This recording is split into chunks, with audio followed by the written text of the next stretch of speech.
The Picture of Dorian Gray by Oscar Wilde. Chapter 1. The studio was filled with the rich odor of roses, and when the light summer winds stirred amidst the trees of the garden, there came through the open door the heavy scent of the lilac, or the more delicate perfume of the pink flowering thorn. From the corner of the divan of Persian saddlebags on which he was lying, smoking, as was his custom, innumerable cigarettes, Lord Henry Wotton could just catch the gleam of the honey-sweet and honey-colored blossoms of laburnum, whose tremulous branches seemed hardly able to bear the burden of a beauty so flame-like as theirs. And now and then the fantastic shadows of birds in flight flitted across the long tussar silk curtains that were stretched in front of the huge window, producing a kind of momentary Japanese effect, and making him think of those pallid jade-faced painters of Tokyo who, through the medium of an art that is necessarily immobile, seek to convey the sense of swiftness and motion. The sullen murmur of the bees shouldering their way through the long unmown grass, or circling with monotonous insistence round the dusty gilt horns of the straggling woodbine, seemed to make the stillness more oppressive. The dim roar of London was like the burdened note of a distant organ.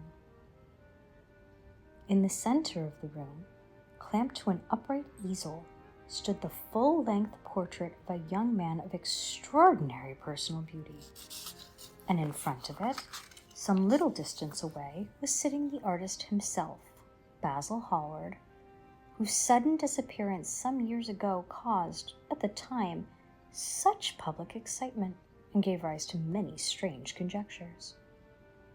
As the painter looked at the gracious and comely form he had so skillfully mirrored in his art, a smile of pleasure passed across his face and seemed about to linger there. But he suddenly started up and, closing his eyes, placed his fingers upon the lids, as though he sought to imprison within his brain some curious dream from which he feared he might awake. "It is your best work, Basil, the best thing you have ever done," said Lord Henry languidly. "You must certainly send it next year to the Grosvenor. The Academy is too large and too vulgar.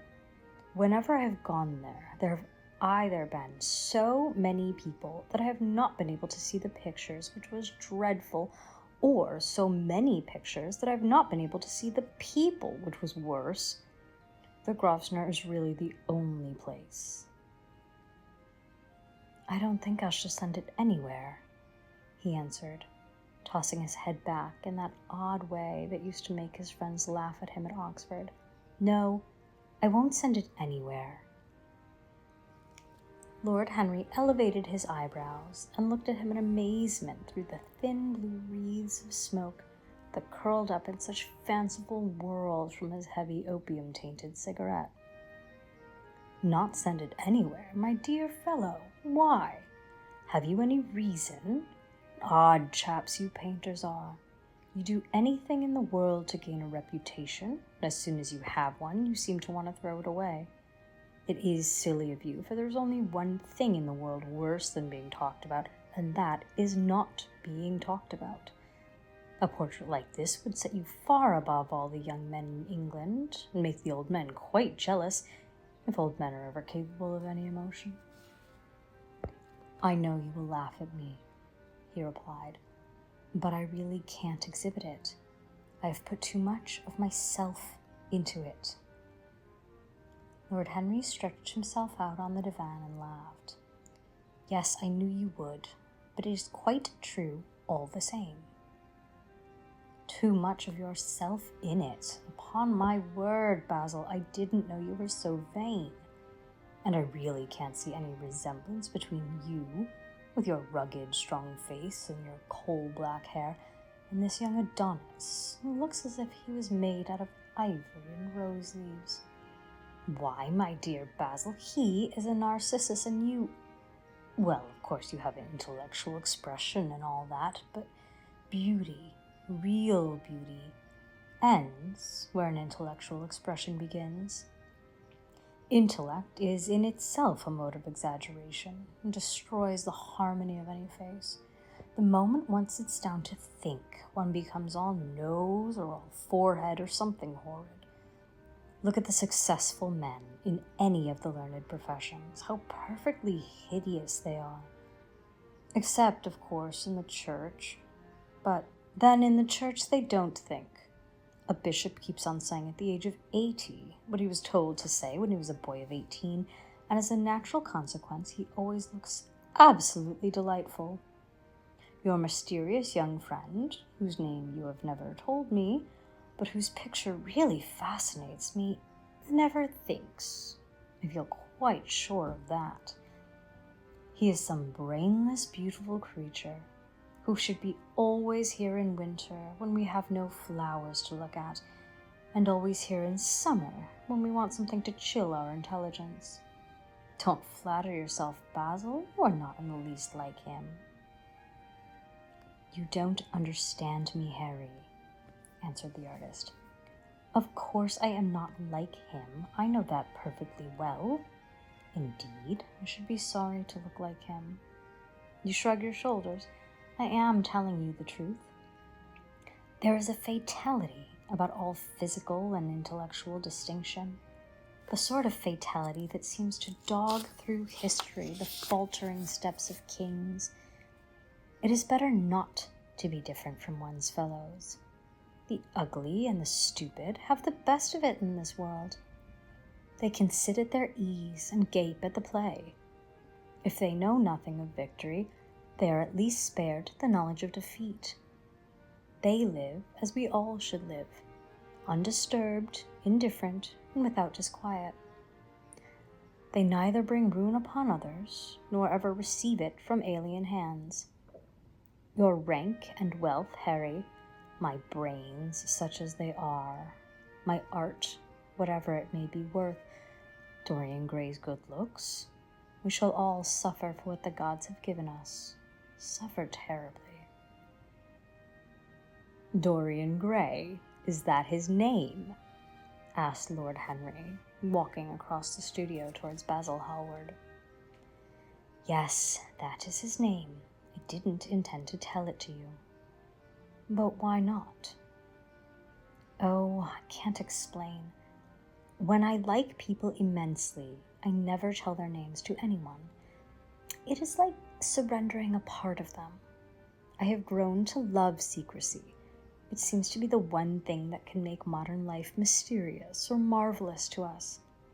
The commonest thing is delightful if one only hides it. When I leave town now, I never tell my people where I am going. If I did, I should lose all my pleasure. It is a silly habit, I dare say, but somehow it seems to bring a great deal of romance into one's life. I suppose you think me awfully foolish about it? Not at all, answered Lord Henry. Not at all, my dear Basil. You seem to forget that I am married, and the one charm of marriage is that it makes a life of deception absolutely necessary for both parties. I never know where my wife is, and my wife never knows what I am doing. When we meet, we do meet occasionally, when we dine out together or go down to the Duke's, we tell each other the most absurd stories with the most serious faces. My wife is very good at it, much better, in fact, than I am. She never gets confused over her dates, and I always do. But when she does find me out, she makes no row at all. I sometimes wish she would, but she merely laughs at me. I hate the way you talk about your married life, Harry, said Basil Hallward, strolling towards the door that led into the garden.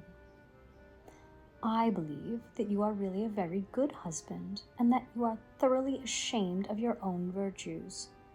You are an extraordinary fellow. You never say a moral thing, and you never do a wrong thing. Your cynicism is simply a pose. Being natural is simply a pose, and the most irritating pose I know, cried Lord Henry, laughing.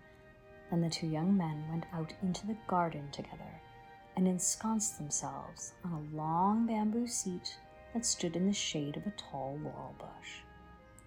The sunlight slipped over the polished leaves. In the grass, white daisies were tremulous. After a pause, Lord Henry pulled out his watch. "I am afraid I must be going, Basil," he murmured. "And before I go, I insist on your answering a question I put to you some time ago." "What is that?" said the painter, keeping his eyes fixed on the ground. "You know quite well." "I do not, Harry." "Well, I will tell you what it is. I want you to explain to me why you won't exhibit Dorian Gray's picture. I want the real reason." "I told you the real reason." "No, you did not. You said it was because there was too much of yourself in it. Now that is childish." "Harry," said Basil Hallward, looking him straight in the face, "every portrait that is painted with feeling is a portrait of the artist, not of the sitter. The sitter is merely the accident, the occasion. It is not he who is revealed by the painter. It is rather the painter who, on the colored canvas, reveals himself. The reason I will not exhibit this picture is that I am afraid that I have shown in it the secret of my own soul." Lord Henry laughed. "And what is that?" he asked. "I will tell you," said Hallward, but an expression of perplexity came over his face. "I am all expectation, Basil," continued his companion, glancing at him. "Oh, there really is very little to tell, Harry," answered the painter, "and I am afraid you will hardly understand it. Perhaps you will hardly believe it." Lord Henry smiled and, leaning down, plucked a pink-petaled daisy from the grass and examined it. "I am quite sure I shall understand it," he replied, gazing intently at the little golden white-feathered disc. "And as for believing things, I can believe anything, provided that it is quite incredible." The wind shook some blossoms from the trees, and the heavy lilac blooms, with their clustering stars, moved to and fro in the languid air. A grasshopper began to chirrup by the wall, and like a blue thread, a long, thin dragonfly floated past on its brown gauze wings. Lord Henry felt as if he could hear Basil Hallward's heart beating, and wondered what was coming. "The story is simply this," said the painter after some time. 2 months ago, I went to a crush at Lady Brandon's. You know we poor artists have to show ourselves in society from time to time, just to remind the public that we are not savages. With an evening coat and a white tie, as you told me once, anybody, even a stockbroker, can gain a reputation for being civilized. Well, after I had been in the room about 10 minutes, talking to a huge, overdressed dowagers and tedious academicians, I suddenly became conscious that someone was looking at me. I turned halfway around and saw Dorian Gray for the first time. When our eyes met, I felt that I was growing pale. A curious sensation of terror came over me. I knew that I had come face to face with someone whose mere personality was so fascinating that, if I allowed it to do so, it would absorb my whole nature, my whole soul, my very art itself. I did not want any external influence in my life. You know yourself, Harry, how independent I am by nature. I have always been my own master, had at least always been so, till I met Dorian Gray. Then but I don't know how to explain it to you. Something seemed to tell me that I was on the verge of a terrible crisis in my life. I had a strange feeling that fate had in store for me exquisite joys and exquisite sorrows. I grew afraid and turned to quit the room. It was not conscience that made me do so. It was a sort of cowardice. I take no credit to myself for trying to escape. Conscience and cowardice are really the same things, Basil. Conscience is the trade name of the firm, that is all. I don't believe that, Harry, and I don't believe you do either. However, whatever was my motive, and it may have been pride, for I used to be very proud, I certainly struggled to the door. There, of course, I stumbled against Lady Brandon. "You are not going to run away so soon, Mr. Hallward," she screamed out. You know her curiously shrill voice. "Yes, she is a peacock in everything but beauty," said Lord Henry, pulling the daisy to bits with his long, nervous fingers. I could not get rid of her. She brought me up to royalties and people with stars and garters and elderly ladies with gigantic tiaras and parrot noses. She spoke of me as her dearest friend. I had only met her once before, but she took it into her head to lionize me. I believe some picture of mine had made a great success at the time, at least had been chattered about in the penny newspapers, which is the 19th century standard of immortality. Suddenly, I found myself face to face with the young man whose personality had so strangely stirred me. We were quite close, almost touching. Our eyes met again. It was reckless of me, but I asked Lady Brandon to introduce me to him. Perhaps not so reckless after all. It was simply inevitable. We would have spoken to each other without any introduction, I am sure of that. Dorian told me so afterwards. He, too, felt that we were destined to know each other. "And how did Lady Brandon describe this wonderful young man?" asked his companion. "I know she goes in for giving a rapid précis of all her guests. I remember her bringing me up to a truculent and red-faced old gentleman covered all over with orders and ribbons, and hissing into my ear in a tragic whisper which must have been perfectly audible to everybody in the room the most astounding details. I simply fled. I like to find out people for myself. But Lady Brandon treats her guests exactly as an auctioneer treats his goods. She either explains them entirely away, or tells one everything about them except what one wants to know. Poor Lady Brandon. You are hard on her, Harry, said Hallward listlessly. My dear fellow, she tried to found a salon and only succeeded in opening a restaurant. How could I admire her? But tell me, what did she say about Mr. Dorian Gray? Oh, something like, charming boy, poor dear mother and I absolutely inseparable. Quite forget what he does. Afraid he doesn't do anything. Oh yes, plays the piano. Or is it the violin, dear Mr. Gray? Neither of us could help laughing, and we became friends at once. Laughter is not at all the bad beginning for a friendship, and it is by far the best ending for one, said the young lord, plucking another daisy. Hallward shook his head. You don't understand what friendship is, Harry, he murmured, or what enmity is, for that matter. You like everyone.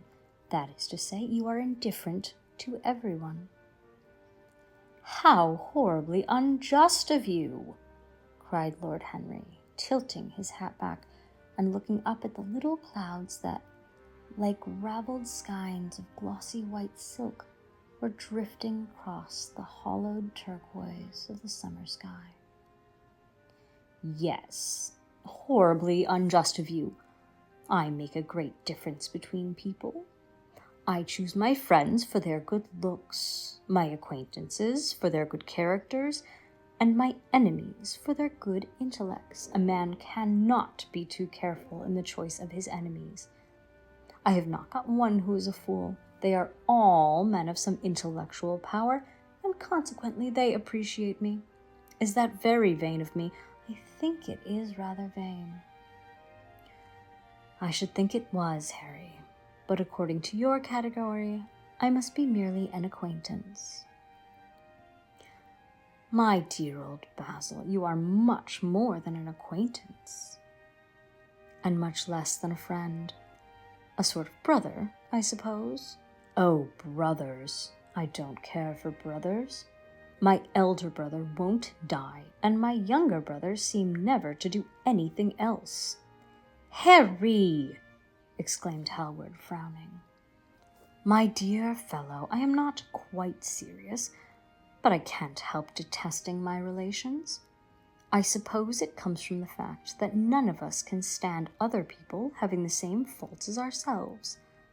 I quite sympathize with the rage of the English democracy against what they call the vices of the upper orders. The masses feel that drunkenness, stupidity, and immorality should be their own special property, and that if any one of us makes an ass of himself, he is poaching on their preserves. When poor Southwark got into the divorce court, their indignation was quite magnificent, and I don't suppose that 10% of the proletariat live correctly. I don't agree with a single word that you have said, and what is more, Harry, I feel sure you don't either. Lord Henry stroked his pointed brown beard and tapped the toe of his patent leather boot with a tasseled ebony cane. How English you are, Basil! That is the second time you have made that observation. If one puts forward an idea to a true Englishman, always a rash thing to do, he never dreams of considering whether the idea is right or wrong. The only thing he considers of any importance is whether one believes it oneself. Now, the value of an idea has nothing whatsoever to do with the sincerity of the man who expresses it. Indeed, the probabilities are that the more insincere the man is, the more purely intellectual the idea will be, as in that case it will not be colored by either his wants, his desires, or his prejudices. However, I don't propose to discuss politics, sociology, or metaphysics with you. I like persons better than principles, and I like persons with no principles better than anything else in the world. Tell me more about Mr. Dorian Gray. How often do you see him? Every day. I couldn't be happy if I didn't see him every day. He is absolutely necessary to me. How extraordinary! I thought you would never care for anything but your art. He is all my art to me now, said the painter gravely. I sometimes think, Harry, that there are only two eras of any importance in the world's history. The first is the appearance of a new medium for art, and the second is the appearance of a new personality for art also. What the invention of oil painting was to the Venetians, the face of Antinous to the late Greek sculpture, and the face of Dorian Gray will someday be to me. It is not merely that I paint from him, draw from him, sketch from him. Of course, I have done all that, but he is much more to me than a model or a sitter. I won't tell you that I am dissatisfied with what I have done of him, or that his beauty is such that art cannot express it. There is nothing that art cannot express, and I know that the work I have done, since I met Dorian Gray, is good work. It is the best work of my life. But in some curious way, I wonder, will you understand me? His personality has suggested to me an entirely new manner in art, an entirely new mode of style. I see things differently. I think of them differently.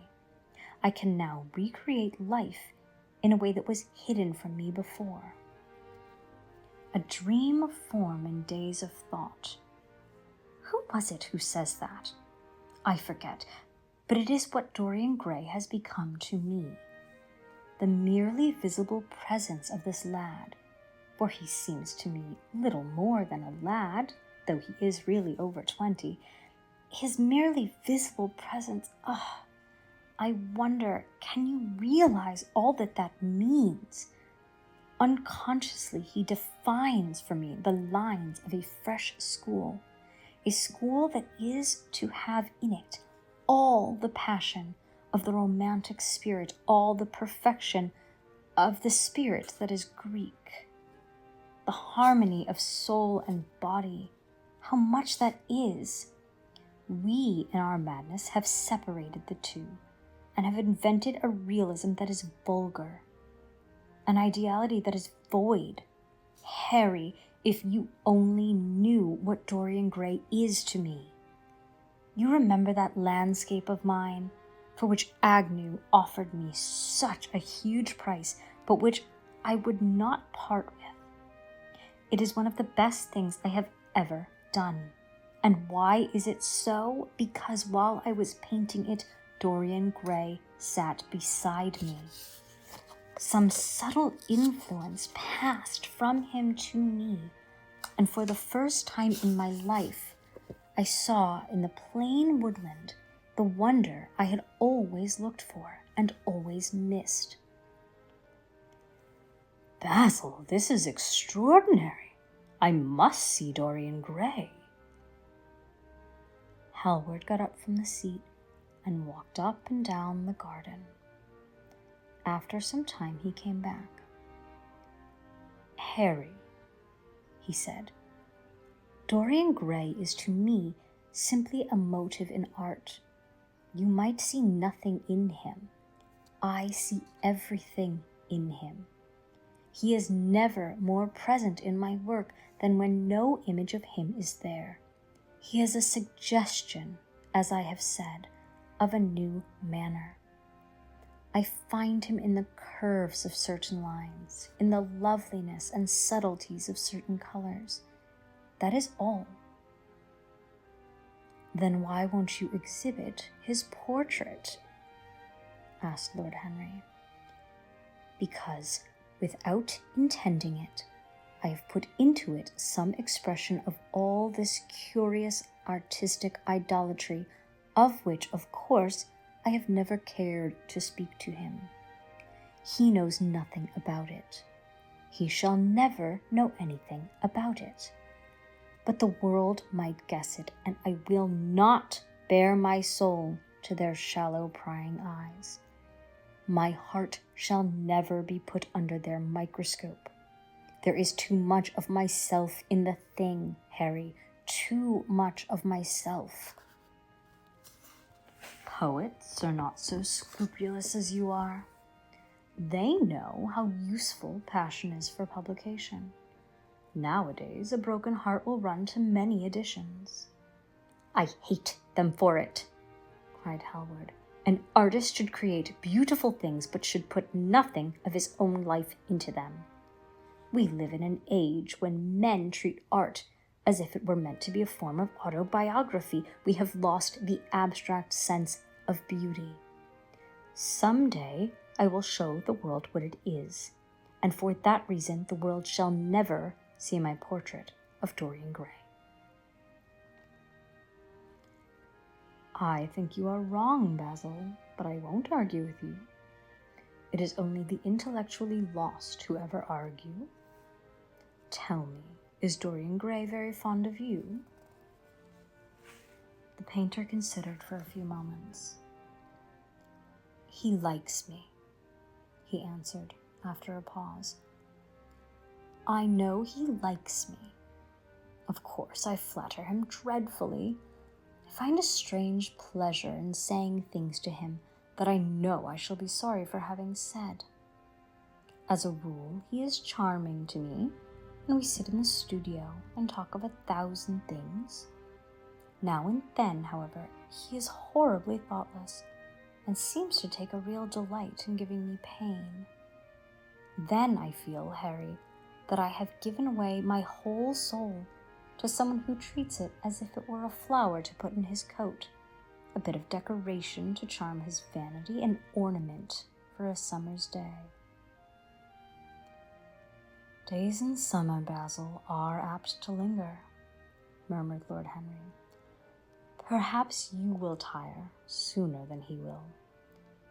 It is a sad thing to think of, but there is no doubt that genius lasts longer than beauty. That accounts for the fact that we all take such pains to overeducate ourselves. In the wild struggle for existence, we want to have something that endures, and so we fill our minds with rubbish and facts in the silly hope of keeping our place. The thoroughly well-informed man, that is the modern ideal. And the mind of the thoroughly well-informed man is a dreadful thing. It is like a bric-a-brac shop, all monsters and dust, with everything priced above its proper value. I think you will tire first all the same. Some day you will look at your friend and he will seem to you to be a little out of drawing, or you won't like the tone of his color or something. You will bitterly reproach him in your own heart and seriously think that he has behaved very badly to you. The next time he calls, you will be perfectly cold and indifferent. It will be a great pity, for it will alter you. What you have told me is quite a romance of art, one might call it, and the worst of having a romance of any kind is that it leaves one so unromantic. Harry, don't talk like that. As long as I live, the personality of Dorian Gray will dominate me. You can't feel what I feel. You change too often. Ah, my dear Basil, that is exactly why I can feel it. Those who are faithful know only the trivial side of love. It is the faithless who know love's tragedies. And Lord Henry struck a light on a dainty silver case and began to smoke a cigarette with a self-conscious and satisfied air, as if he had summed up the world in a phrase. There was a rustle of chirping sparrows in the green lacquer leaves of the ivy, and the blue cloud shadows chased themselves across the grass like swallows. How pleasant it was in the garden, and how delightful other people's emotions were, much more delightful than their ideas, it seemed to him. One's own soul, and the passions of one's friends, those were the fascinating things in life. He pictured to himself, with silent amusement, the tedious luncheon that he had missed by staying so long with Basil Hallward. Had he gone to his aunt's, he would have been sure to have met Lord Goodbody there, and the whole conversation would have been about the feeding of the poor and the necessity for model lodging-houses. Each class would have preached the importance of those virtues for whose exercise there was no necessity in their own lives. The rich would have spoken on the value of thrift, and the idle grown eloquent over the dignity of labor. It was charming to have escaped all that. As he thought of his aunt, an idea seemed to strike him. He turned toward Hallward and said, "My dear fellow, I have just remembered." "Remembered what, Harry?" "Where I heard the name of Dorian Gray." "Where was it?" asked Hallward with a slight frown. "Don't look so angry, Basil. It was at my aunt, Lady Agatha's. She told me she had discovered a wonderful young man who was going to help her in the East End, and that his name was Dorian Gray. I am bound to state that she never told me he was good-looking. Women have no appreciation of good looks. At least, good women have not. She said that he was very earnest and had a beautiful nature. I at once pictured to myself a creature with spectacles and lank hair, horribly freckled and tramping about on huge feet. I wish I had known it was your friend." "I am very glad you didn't, Harry." "Why?" "I don't want you to meet him." "You don't want me to meet him?" "No." "Mr. Dorian Gray is in the studio, sir," said the butler, coming into the garden. "You must introduce me now," cried Lord Henry, laughing. The painter turned to his servant, who stood blinking in the sunlight. "Ask Mr. Gray to wait, Parker. I shall be in a few moments." The man bowed and went up the walk. Then he looked at Lord Henry. "Dorian Gray is my dearest friend," he said. "He has a simple and a beautiful nature. Your aunt was quite right in what she said of him. Don't spoil him. Don't try to influence him. Your influence would be bad. The world is wide and has many marvelous people in it. Don't take away from me the one person who gives to my art whatever charm it possesses. My life as an artist depends on him. Mind, Harry, I trust you." He spoke very slowly, and the words seemed wrung out of him almost against his will. "What nonsense you talk," said Lord Henry, smiling, and taking Hallward by the arm, he almost led him into the house.